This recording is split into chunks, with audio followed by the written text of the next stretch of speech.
Washington. How you doing, sir? Mm-hmm. Well, go on, everything blessed. Why, I tell you, I see around the world these days. Can't get you out. You have to do what you have to do, you know? Can't get, as Bob Marley You said. have to do what you got to do, son. Yes, sir. Yes, sir. You're sure doing it, my brother. You're sure doing it. Ladies and gentlemen, if you're tuning in, Reggae North Radio, Toronto, Canada. If you're tuning in, Silk Radio, the UK, where Glen Washington just coming from. And we're now broadcasting in Atlanta, in your town, sir, on the King, all over the ATL. We have Glen Washington on the telephone lines, man. Glen Washington, how are you, man? Yeah, man, everything is just one. You know, we're gonna start off with before we get into your new songs and things. You just came from the UK, man. How was that vibe in the UK? Vibe was good. It was also start off a little bit shaky at first because the people that booked my show didn't let me know about it. But we had to make it happen, you know. Had to go there and spend some money and make it happen. Yeah, it was. I refuse to be called a no-show. I was reading some newspaper article about that, my brother, that you decided to pick up the pieces because of the fact that there was some miscommunication. Yeah, Was it? Yeah. Was a miscommunication on your side or promoter side? No. It was not the promoters either. Neither the promoters nor me. Mm-hmm. It was some person who was booking shows. They pretend that they're booking agent, but they fifth columnist, man. Sure. Wow. But nevertheless, everything turned out good. You delivered a great performance. Yeah, we had to make things right. The performance was excellent. It was awesome. Mm-hmm. I had fun. I enjoyed myself, and all the shows were well attended. You know, and we came back shortly after that. We came back and went to down in Central America. It was awesome. Glen Washington, tell me something, brother. You have so many hit songs, my brother. How do you compile a show? I just have to, you know, wherever I'm going, I have to just check out to see what people listening to on the radio, and songs that people like to hear, and then I put in my what I want to give to them, so you get a nice repertoire. A lot of women seems to confuse Glen Washington with, even now as we speak, with Barry Salmon.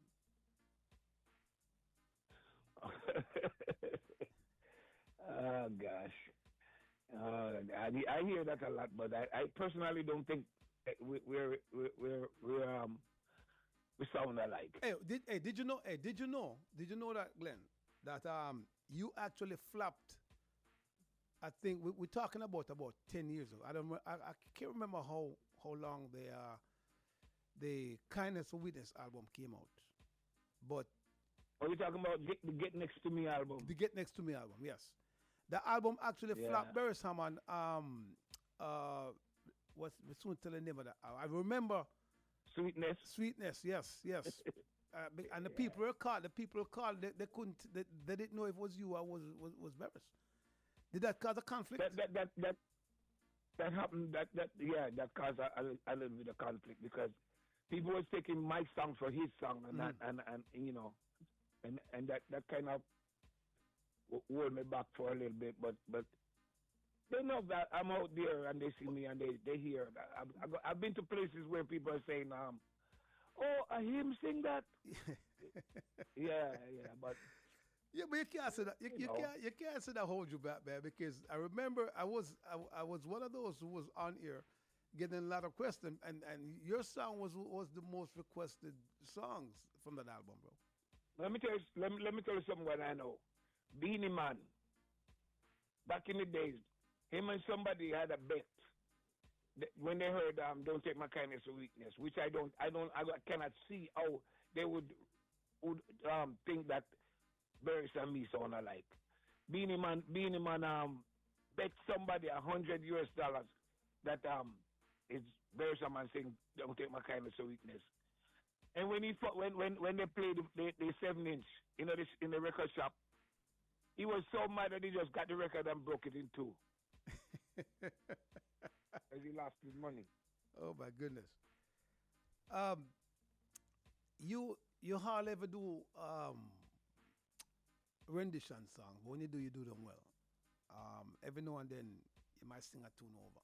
Yeah, there's songs that over the years that since I used to be a musician and I used to play in a band, different songs that I've been singing for a while, and they mean a lot to me. The words mean a lot to me. I will cover a few songs, but I can count all cover songs on now. Maybe on both my hands.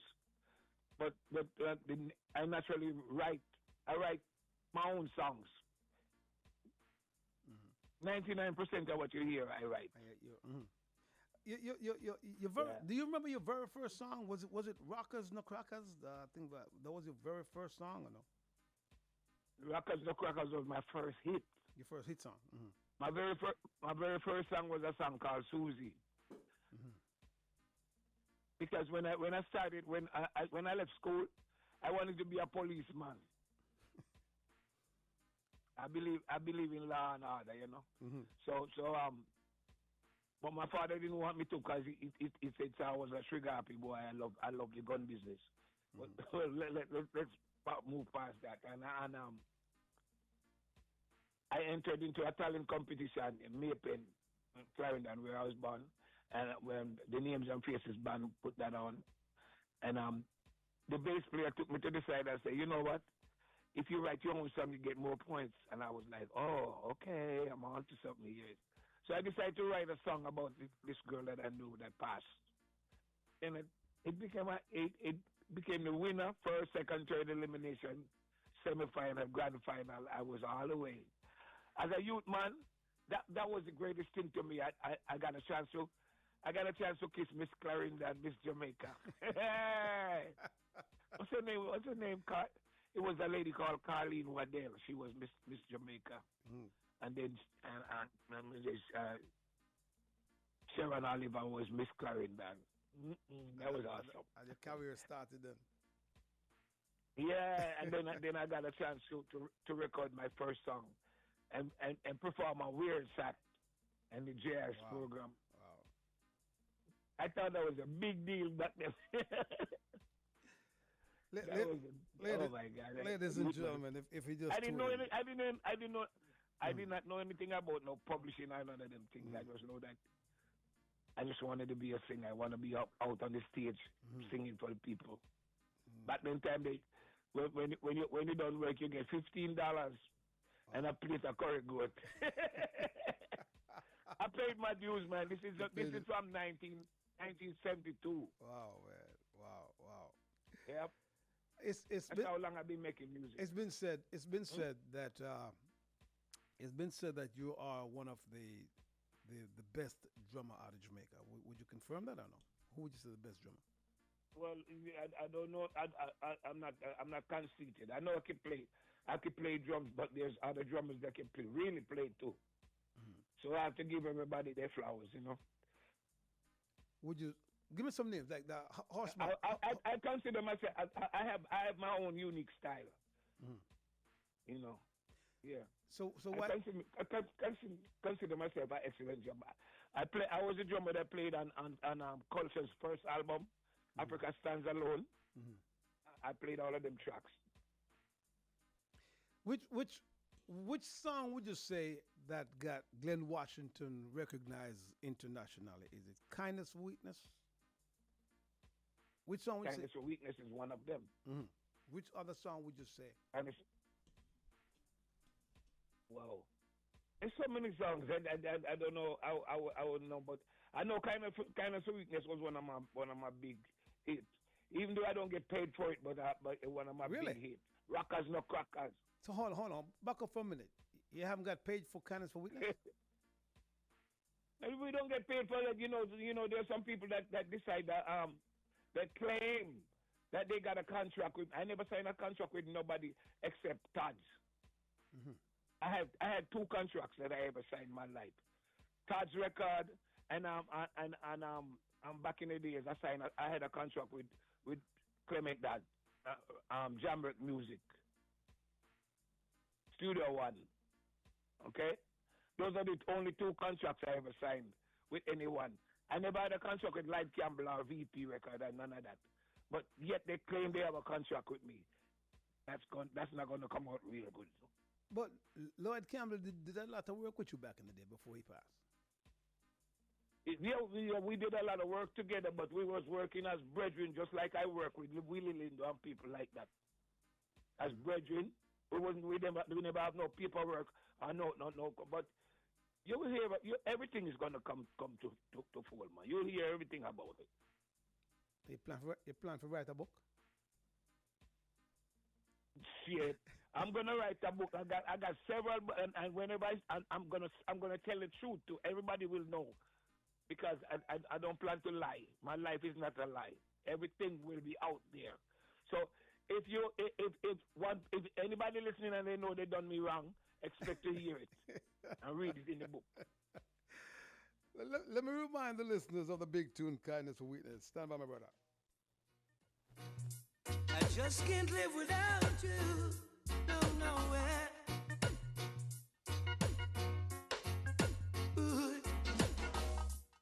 Now many men will try to tell you bad things about me. Oh baby, let them try.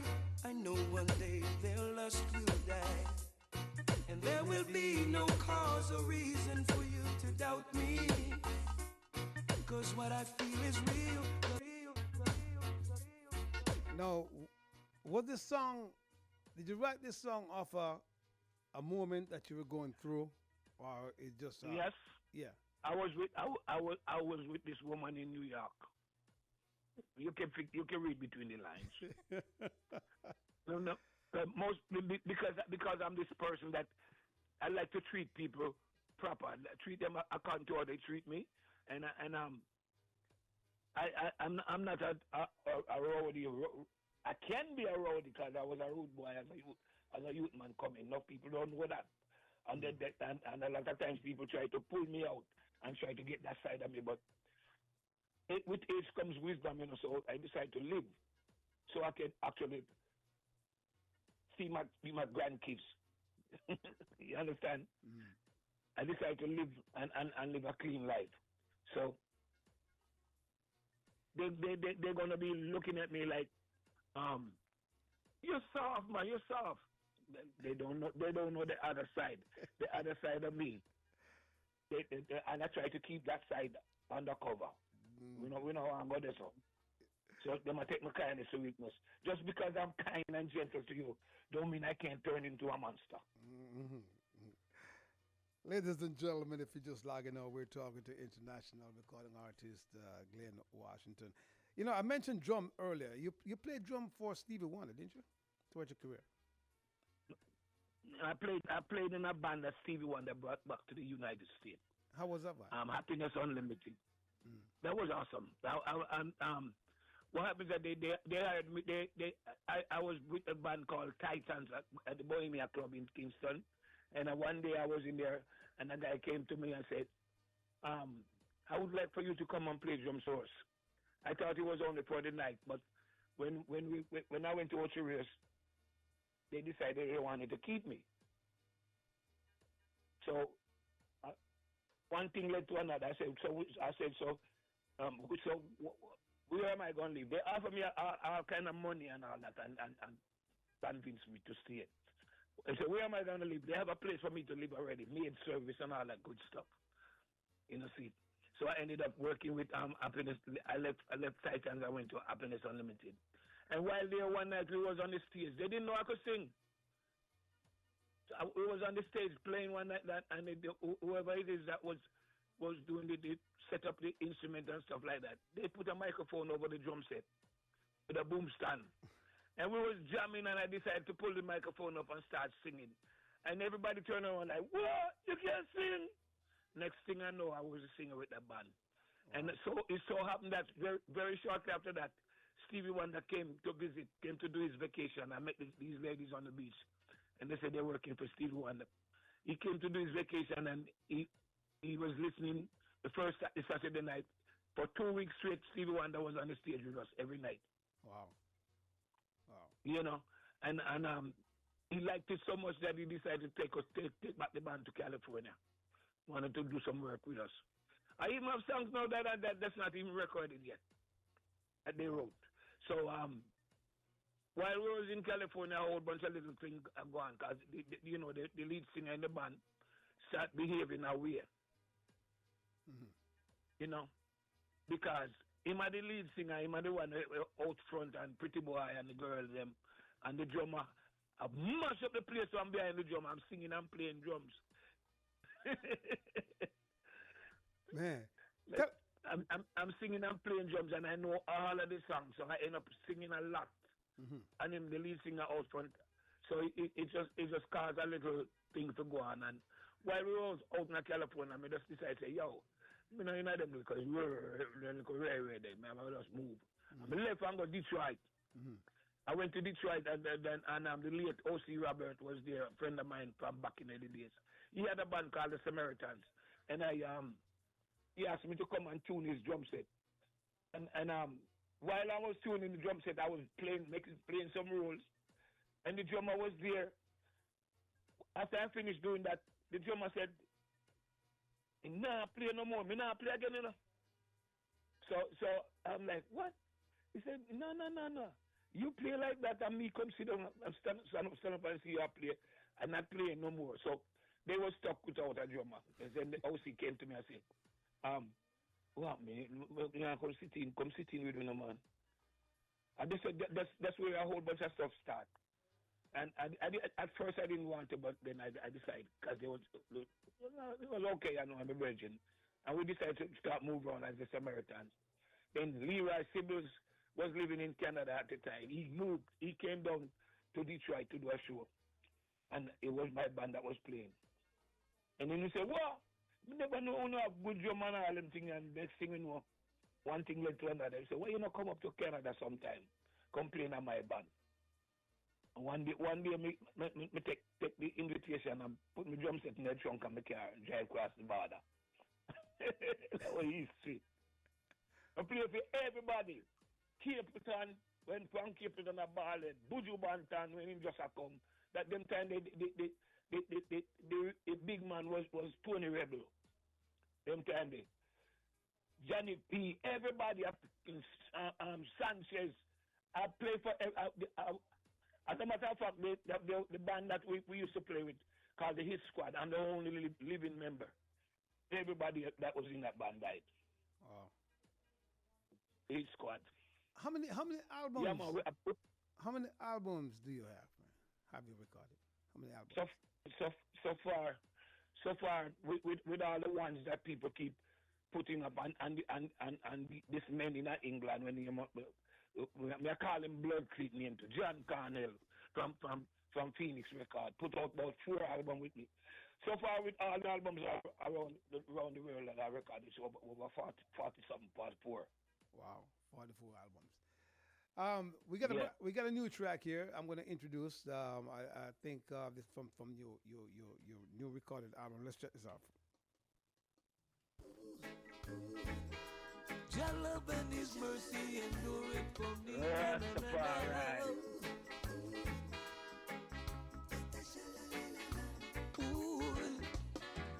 I have gotten to the point of making a serious decision. If there's a bump in the road, Jah will help me to take the overload. Remember how we used to be when we were free. There were no pains, just be. Big tune, my brother. Big tune. Tell us about this one. Yeah, but you're the one called Heart Attack. Yeah, man. What's the story behind it? The story behind that one is that everybody that has done me wrong usually die from a heart attack. Look out and check out. I keep calling some names. Yeah, because I'm an innocent one. I was chosen by the Almighty, and I know it. as a Judah. This is my month, you know. July 17th coming up is going to be my birthday. I know, My yeah. Earth Strong. Yeah. So you say everybody who have done you wrong. Everyone that tried, because I'm an innocent man, and I try to keep it right and keep it nice and tight. Me no do no bad to nobody, no matter what they want to say. Me never do nobody no wrong. You understand? So you're saying that why you think that people do Glen Washington? Is I keep hearing the term bad mind in other business. Because this is a wicked business, gangster business, and so me no want adhere to for them kind of business. You know how that go. But you must admit, say you've had your fair share of exposure in other business. Are you would you say you get a lot of fight? You get a lot of fight that people don't know. I've been around from the get go. I know all of the people from way back. I know everybody from way back. I remember the days when I used to walk from one studio to the other. That back then time you could have walk from Halfway Tree to down back Seal Avenue, go to Channel 1, walk from this to go Roosevelt Avenue. Walk! That's about walking across all the way over Kingston and never have no problem with nobody. Yeah, man. Pay me dues cross the place. Which would you say is your favorite Glen Washington tune? That's like trying to say. That's like trying to say which one of your kids are your favorite kids. All of them are my favorite. So you don't have you don't have a particular tune that bring you back, bring a moment back to you, and you know. Yeah, there's a song called "Strangers in the Night." Everything that I do have a story behind it, you know, because I sing from personal experiences. Strangers in the Night. I was attending a show. Where Barry Salmon performing in a West Palm Beach, in a park, and the place was so packed. And then you know what happened? I met this woman. I wanted to have a little private moment with her, but everywhere that I go in the park, people was there. You listen to the words. We were only strangers in the night, getting to know each other. The mood was right, strolling under the moonlight, hoping that we could get out of sight. And while the entertainer singing his song, I hope feeling oh so strong. Never thought love would look me in the eyes. Lifts my head, oh what a big surprise. But there are people all around who'll try to take her love from me. You see what I said? So yeah, that reality that. You mean hold exactly on, hold on, you mean that too now? Forevermore.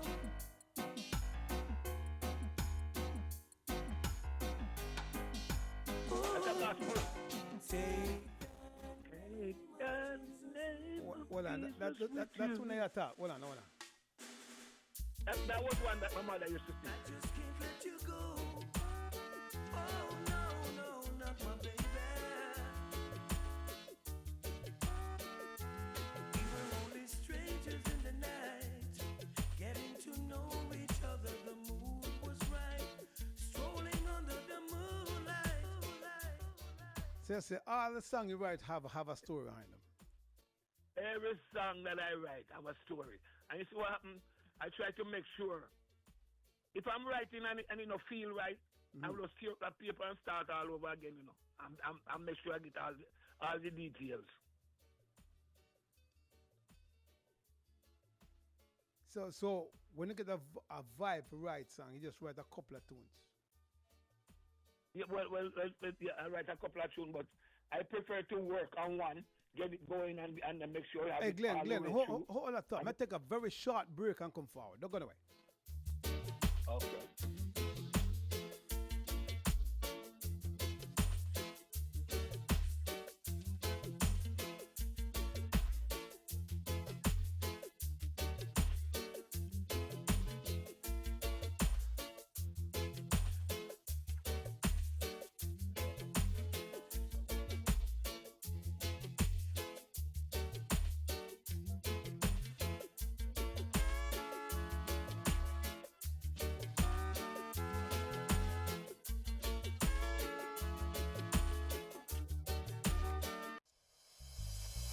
Give a listening ear, let me tell you my story.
That's right. Next Saturday, July 19th, the Juggling.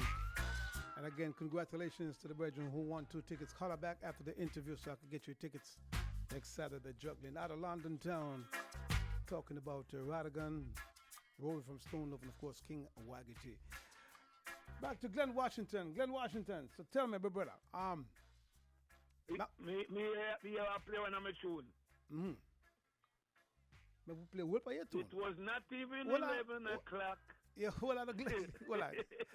Ladies and gentlemen, I hear it. I'm gonna put Glen Washington on the spot right now, and with what's going on in this administration now, and ICE and deportation, the whole 9 yard. Glen Washington have a story where he was held at a holding cell on the verge of deportation, and he wrote this song. But before me bring on Glen, take a listen to this song.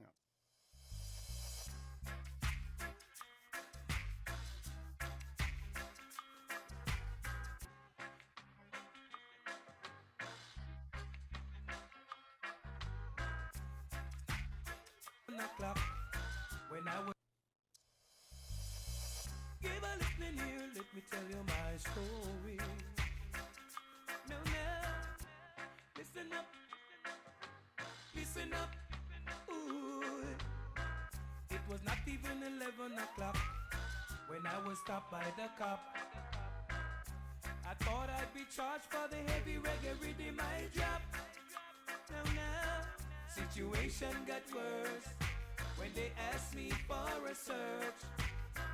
As I cite their intentions, I reveal my protection. But I didn't know anything could have go so that I'd be convicted for going to a studio. Oh no, 113. 113, Glen Washington. That was your number, right? Yeah, man. Tell us the story. Yeah, Tell us the story. What happened? No, I was at this spot. I think I was set up though. I was at this spot getting ready to go to the studio to go record a song. And when I left the place, I just pulled out on the street. I was a well-dressed young Rasta man just driving a Mercedes. Mm-hmm. I pull out on the street, and as soon as I pull out, the police was right behind me. But I don't know for what reason. But they pulled me over, and I said to the officer, just like the song said, I got my whatever on me. And he said, where is it? And I said, it's in my pocket. And he said, pull it out. And I said, no, you pull it out.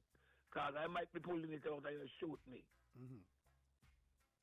So I said, you take it out. And I show him where it is. And him take it out. And because of that, I went to and come back out. I was not locked up or not like that, you know. Mm-hmm. Just went through the process. I came back out, and one time I was coming from Trinidad to Fort Lauderdale Airport, and they told me, "Oh, you had that on you. You have to go to court again." So I went back into the court, and they held on to me and sent me the Chrome and told me I was under deportation order. And the late Kirk Barrow, who was an immigration you remember Kirk Barrow? Yeah, man. Yeah, the late Kirk Barrow, immigration attorney. Yeah, attorney. He was all over the place. As a matter of fact, that's how Glen Washington got really, really popular, because they played my music all over the place like I was dead. It was a big deal. Yeah, it was a big deal. But yeah, all across Europe, everywhere, like I was dead. So he heard it and said, "No, this is an injustice." And he decided to take on my case. And I said to him, "You know what? I don't know how I'm going to pay you. I don't have no money." He said, "Don't worry about that. After we done this, he was a good man. Thank God for him. I'm thinking about it now, and it'll bring tears to my eyes. For real. Mm-hmm. That man persevered with me, and we go through the court. And when the case was over, even the judge and the prosecutor told me, "Mr. Washington, go out and live your life, and don't come back to this place." That's why I'm still here. Yeah, share with us, ladies and gentlemen. He mentioned Chrome. Chrome is a holding cell for deportation when they're getting deported.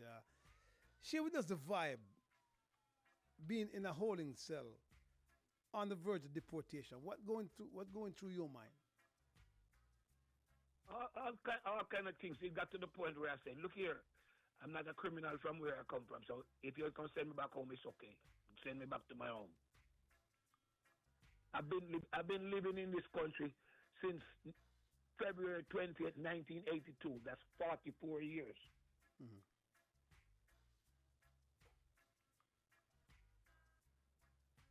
And I'm not a criminal. I never depend on government for no sustenance. I work for what I got. Real. Glen Washington. I believe in that.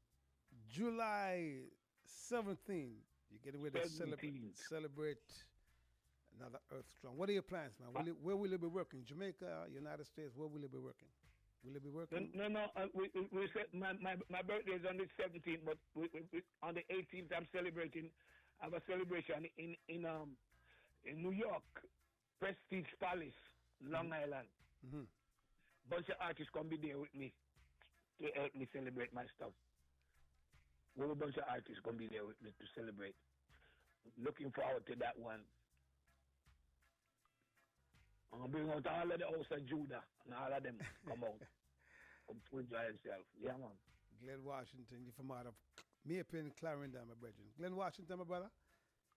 I don't want to tell you continued success. You have really carved your own niche in this business. We have some. I'm finally working with somebody that I feel really comfortable with. I'm working with Tad's record, and I'm very comfortable. Are you signed? Are you signed with Tad? Because Tad is promoting Anthony Cruz, is promoting George Nooks. Yeah. Mm-hmm. Yeah. Well, I'm signed with Tad's. I have a contract with recording contract with Tad's. Them are good. You know, Tad's record. You know, let me tell you, because of you. He's been around a long time, and you know what? He was a drummer just like me. Mm-hmm. I think I remember Tad's from New York, man. They had a record shop, I think. That's his CM1, CM Tad's. Wow. Yeah, they're the only one right now that's actually distributing people's music, because I get them across inbox all the time. I'm putting out reputable music that everyone can listen to. Mm-hmm. Yeah, man. You know, to cover the kids' ears or nothing like that. Quickly tell us about your new album, my brethren. How can people check it out? Your new album. It's on all platforms, all digital platforms. Mm-hmm. The album is called. The name of the album is called "Just Giving Thanks." Just Giving Thanks. And you can get it on all digital platforms.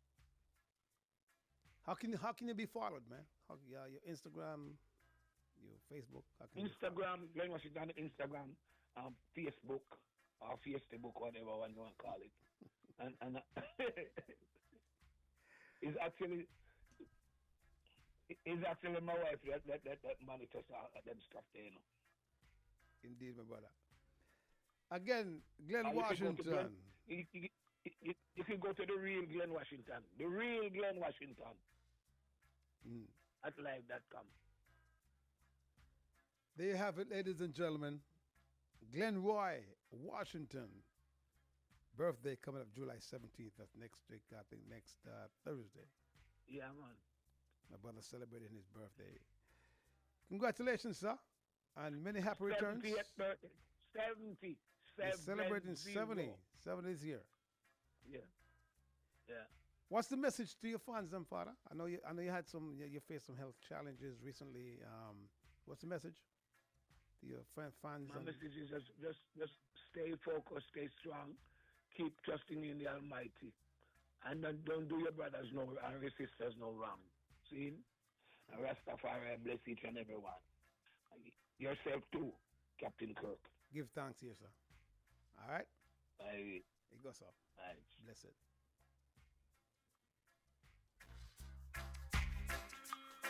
Glenroy Washington, born July 17th, 1957, in the Maypen, Clarendon.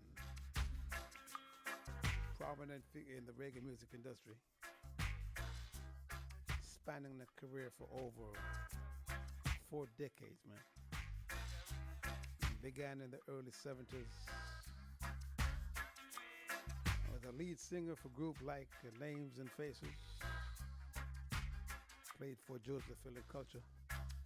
They say one of the wickedest drummers out of Jamaica, Glen Washington. Thank you, sir. He resides now in the ATL. Logging on to the King, AM 1010 in the ATL. 242. Remember, you get a chance to win some cash today, all right? And to the brother who won the 2 tickets, please call me back so I can get your name. Put it in an envelope, and now you can have your tickets available to you, all right?